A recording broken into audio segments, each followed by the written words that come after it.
전도자가 말한다. 헛되고 헛되다. 헛되고 헛되다. 모든 것이 헛되다. 사람이 세상에서 아무리 수고한들 무슨 보람이 있는가. 한 세대가 가고 또 한 세대가 오지만 세상은 언제나 그대로다. 이미 있던 것이 훗날에 다시 있을 것이며 이미 일어났던 일이 훗날에 다시 일어날 것이다. 이 세상에 새 것이란 없다. 보아라, 이것이 바로 새 것이다 하고 말할 수 있는 것이 있는가?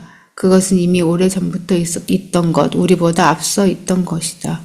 지나간 세대는 잊혀지고 앞으로 올 세대도 그 다음 세대가 기억해 주지 않을 것이다. 저희가 지난주부터 이제 전도서 성경 공부를 시작해서 전도서 말씀으로 함께 예배 시간에 묵상을 하려고 합니다. 오늘은 그래서 전도서 1장 말씀의 한 부분을 함께 묵상하려고 합니다. 전도서는 하나님의 영원성과 인간의 유한성을 대비하고 있습니다. 이것이 이 전도서의 핵심 주제입니다. 우리가 전도서의 지혜를 이해하는 데 가장 중요한 단어 하나가 있는데요. 그게 바로 헤벨이라는 히브리어 단어입니다. 그래서 이 단어의 의미를 우리가 올바로 파악하는 것이 중요하다라고 할 수 있겠습니다. 이 헤벨이라는 단어는 개역개정과 새번역, 한글 번역에서는 모두 헛되다라고 번역을 하고 있습니다. 하지만 이 단어는 1차적으로 그 뜻이 숨, 입김, 안개와 같이 잠깐 존재했다가 사라지는 현상을 뜻합니다. 그런데 한글 성경에 번역되어 있는 헛되다라는 번역은 이런 안개와 같이 일시적인 현상에 대해 다시 한번 어떤 가치 판단을 내린 것이죠. 그래서 틀린 번역이라고 말할 수는 없지만 전도서의 기자의 그 의도와는 달리 인생에 대해서 비관적으로 생각하게 할 가능성이 있습니다. 그래서 좋은 번역은 아니다, 이런 생각을 해봅니다. 우리는 매일 잠시 존재했다가 잠시 있다가 사라지는 것들을 경험합니다. 아침에 일어나면은 창문 너머로 가끔씩 안개가 보이죠. 이 안개 시간 지나면 금세 사라집니다. 겨울날에는 입에서는 입김이 나옵니다. 이 공기 중에 흩어져서 사라집니다. 주전자에서 나오는 증기 또한 순식간에 공중으로 흩어지는 그러한 모습을 우리는 볼 수 있습니다. 이 모든 것들은 잠깐 우리 눈에 띄었다가 자취를 감춥니다. 우리 인생의 많은 순간도 이와 다르지 않죠. 청년 시절의 열정과 에너지, 중년의 어떤 성취감, 또 노년의 어떤 회상들, 이 모든 것들이 시간의 흐름 속에서 스쳐 지나갑니다. 어제는 갓 태어난 아이를 품에 안고 있었는데 오늘은 그 아이가 성인이 되어서 독립하는 모습을 봅니다. 한때 우리가 이루었던 직업적 성취도 시간이 흐르면 다른 이에게 자리를 내어주고 우리가 열심히 쌓아 올린 많은 것들이 세월 속에서 흔적만 남기고 사라집니다. 지난 4월 4일 우리 모두 인생이 헤벨과 같다는 말씀을 다시 한번 실감할 수 있었습니다. 불법적인 12.3 비상계엄령에 대한 헌법재판소의 판결이 있었죠. 재판관들의 정치적인 성향을 분석하면서 여러 가지 말들이 많았습니다. 그런데 결국에는 재판관들의 만장일치로 윤석열 씨는 대통령에서 파면되었습니다. 그가 집권한 2년 10개월, 그리고 정치적인 정적을 제거하려고 일으킨 친위 쿠데타 시도, 이 모든 것이 헤벨이 되었습니다. 일시적이고 허망한 바람을 잡으려는 시도가 되었습니다. 그는 나름대로 자신의 인생 속에서 뭔가를 남기려고 했겠지만 오히려 민주주의와 법치주의를 파괴하고 의미 있는 아무것도 남기지 못했습니다. 이 사건은 모든 권력자에게 주는 교훈이자 경고입니다. 영혼이라는 하나님의 관점에서 보면 악한 사람뿐만 아니라 선한 사람조차도 하나님께서 창조 이래로 정하신 이 창조의 패턴에 남기는 것도 없고 새롭게 추가할 것도 없습니다. 해 아래 새 것이 없다는 뜻은 바로 이런 뜻입니다. 이제 오늘 설교 본문 말씀을 함께 살펴보면서 전도자가 전하려는 지혜가 우리의 삶에 어떤 의미를 주는지 함께 생각해 보려고 합니다.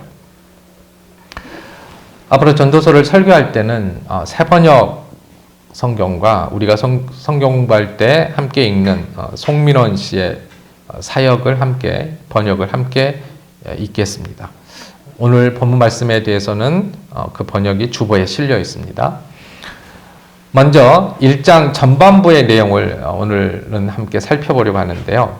2절에서 4절 말씀은 인간의 유한성에 대해서 이야기를 하고 있고요.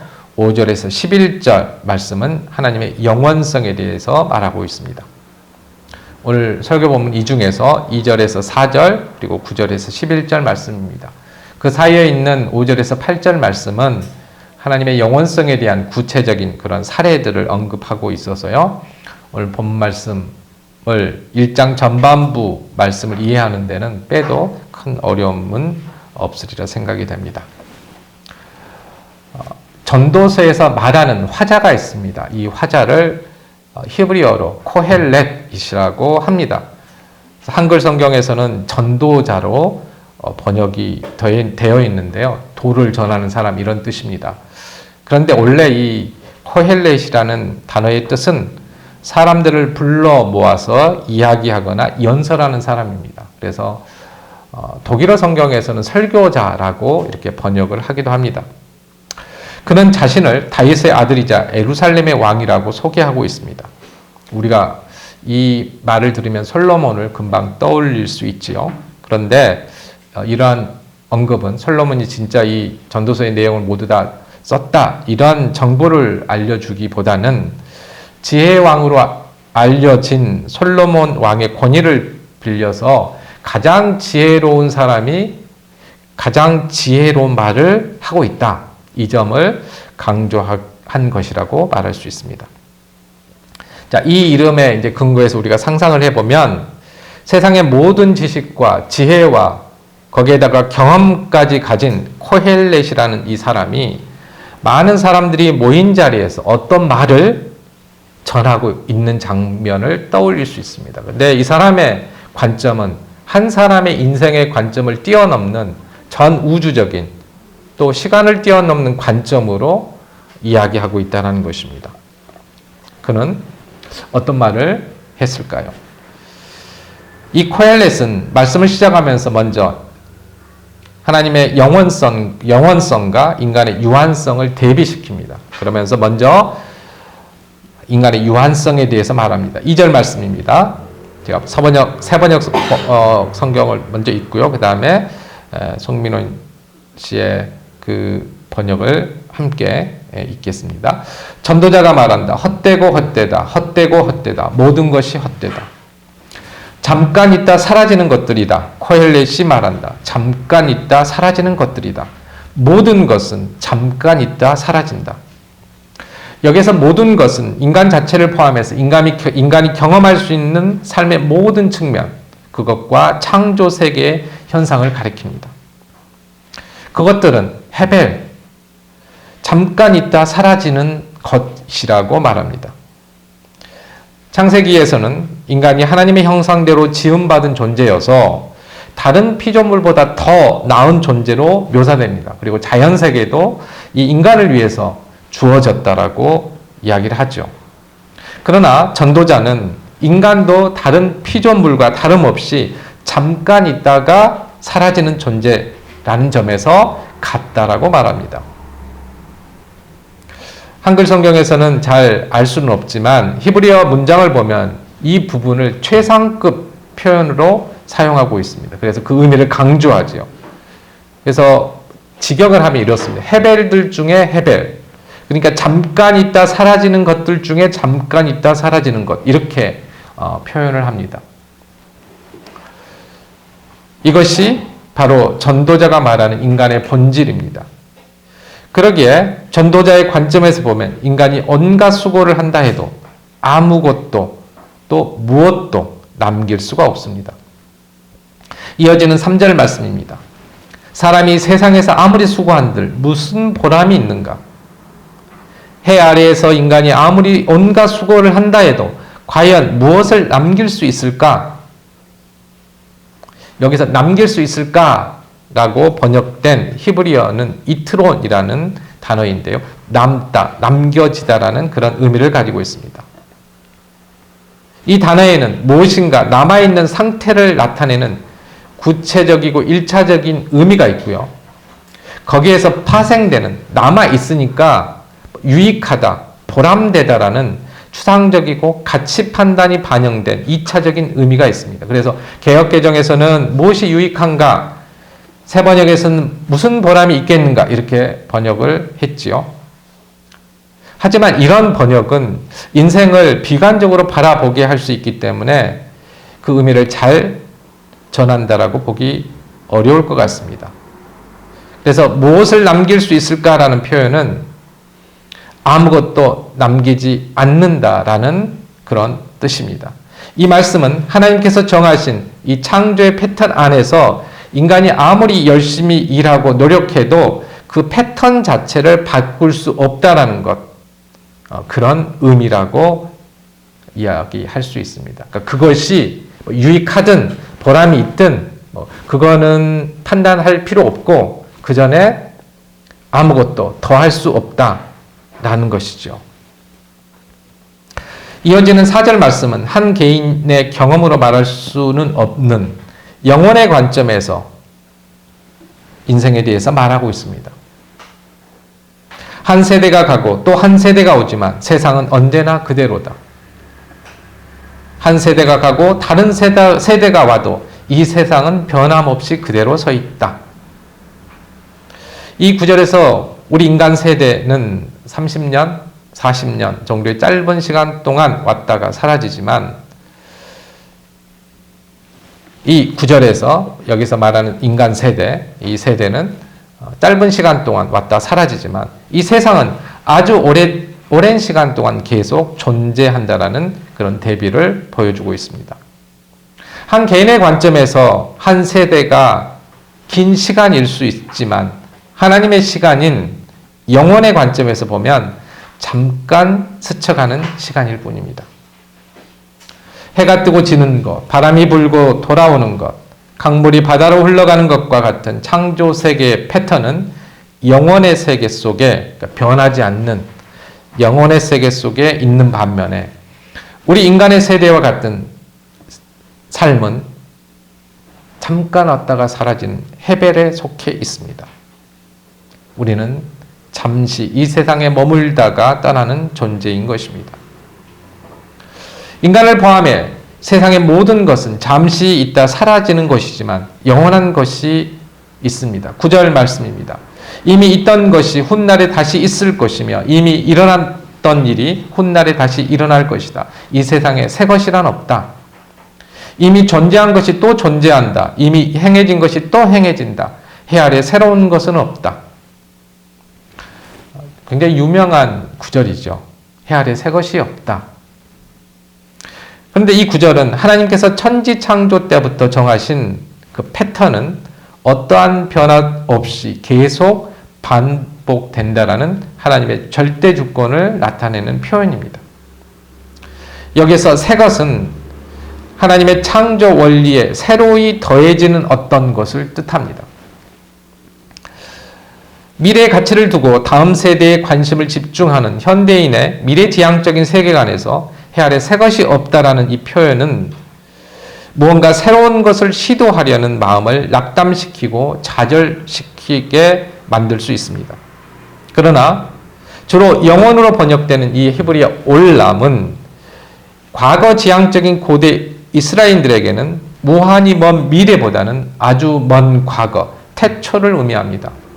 그러니까 영원한 것이라는 것은 천지 창조 때부터 지금까지 아주 오랜 시간 동안 변하지 않고 계속해서 존재해 온 것, 그것이 영원을 가리킵니다.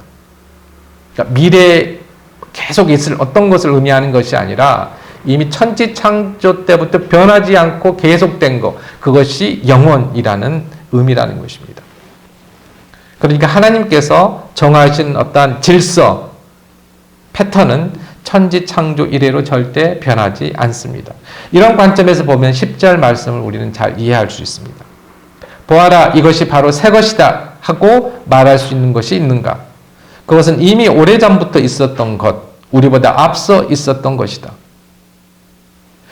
누군가가 무엇을 보고 봐라, 이것은 새로운 것이다 라고 말한다 해도 그것은 우리보다 훨씬 이전부터 이미 있어 왔던 것이다. 우리는 종종 새로운 발견이나 발명, 혁신적인 아이디어에 대해서 이야기를 합니다. 하지만 전도자의 관점에서 보면 이러한 것들도 모두 하나님께서 이미 창조 질서 안에 심어 놓으신 가능성의 실현일 뿐입니다.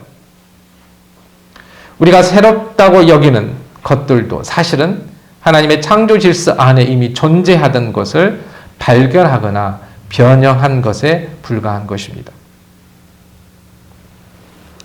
그러나 천지 창조 때부터 영원한 하나님의 패턴을 모르는 그런 사람들은 자신이 무언가를 새로운 것을 창조하거나 이 세상에 남겼다라고 생각합니다. 이 점을 지금 전도자는 아주 날카롭게 지적하고 있습니다. 그래서 11절에서 이렇게 말합니다. 지나간 세대는 잊혀지고 앞으로 올 세대도 그 다음 세대가 기억해 주지 않을 것이다. 사람들이 그렇게 말하는 것은 예전에 있던 것들을 모르기 때문이다. 또한 나중에 벌어질 일들도 모르기 때문이다. 유대계 신앙에 있어서 기억은 아주 핵심적인 어떠한 신앙을 지키는 태도입니다. 우리 그리스도인들도 마찬가지죠. 근데 여기서 이 기억은 과거 지향적인 관점에서 유대교든 우리 기독교든 아주 중요한 가치를 가집니다. 모세를 통해 전해진 하나님의 명령들을 기억하고 유월절과 초막절 등 절기를 지킴으로써 하나님의 구원하심과 광야에서 인도하심을 기억하는 것은 이스라엘 신앙의 핵심이었습니다. 우리도 성찬을 통해서 예수 그리스도의 사역을 기억하는 것이 우리의 신앙의 핵심이지요. 그러나 여기서 전도자는 말합니다. 기억됨이 없으니 라고 이렇게 표현을 하지요. 그러니까 구약 성경에서 특별히 주류적으로 말하는 지혜와는 결이 다른 지혜를 말합니다. 하나님께서 만드신 창조의 패턴은 변하지 않기 때문에 이 오래된 패턴에 잠시 머물다 가는 인간은 어느 누구도 하나님의 다스림에 영향을 끼칠 만한 새로운 것이나 기억될 만한 것을 남기지 못한다는 것입니다.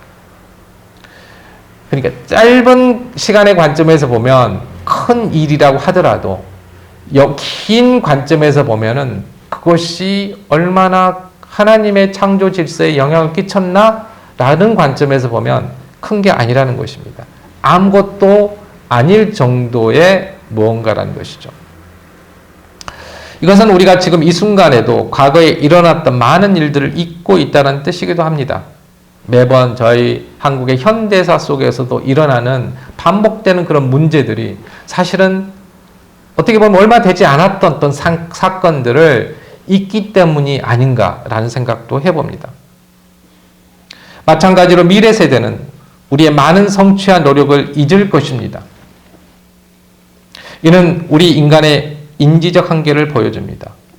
우리는 무한한 과거와 미래를 다 알지 못하는 유한한 존재입니다. 사랑하는 성도 여러분, 전도서 1장의 메시지는 얼핏 보면 매우 허무주의적으로 보일 수 있습니다. 모든 것이 헤벨, 잠깐 있다 사라지는 것이라면 우리의 삶과 노력에는 어떤 의미가 있을까요? 그런데 이 전도서의 메시지를 조금 더 깊이 살펴보면 이것은 오히려 우리의 삶의 진정한 가치를 발견하는 출발점이 됩니다. 우리의 유한성, 헤벨을 인정하고 하나님의 영원성, 올람이라는 하나님의 영원성 안에서 우리의 위치를 바르게 이해할 때 우리는 더욱 의미 있는 삶을 살 수 있습니다. 우리가 이 세상에서 헤벨과 같은 존재임을 인정하는 것은 결코 절망의 메시지가 아닙니다. 오히려 이것은 우리를 창조하시고 우리의 유한한 삶에 의미를 부여하시는 영원하신 하나님께 더욱더 의지하라는 초대입니다. 하나님의 영원한 나라와 그의 의를 구하며 살아갈 때 우리의 삶은 비록 짧지만 영원한 가치로 충만해질 것입니다. 이것이 바로 전도자가 우리에게 그리고 많은 사람들에게 전하고자 하는 지혜입니다. 우리의 삶이 안개와 같이 잠시 머물고 간 것임을 인정하되 그 안에서 하나님이 주신 기쁨과 사명을 찾고 영원한 가치에 우리 자신을 투자하며 살아가는 것입니다. 그렇게 할 때 우리는 헤벨의 한계를 뛰어넘어 올람의 축복을 누리는 삶을 살 수 있을 것입니다. 아멘. 기도하겠습니다.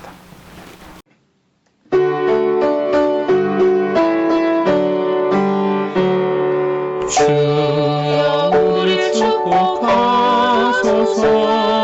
당신의 평화를 주소서. 우리 위에 주의 손으로 주여 잡아주소서.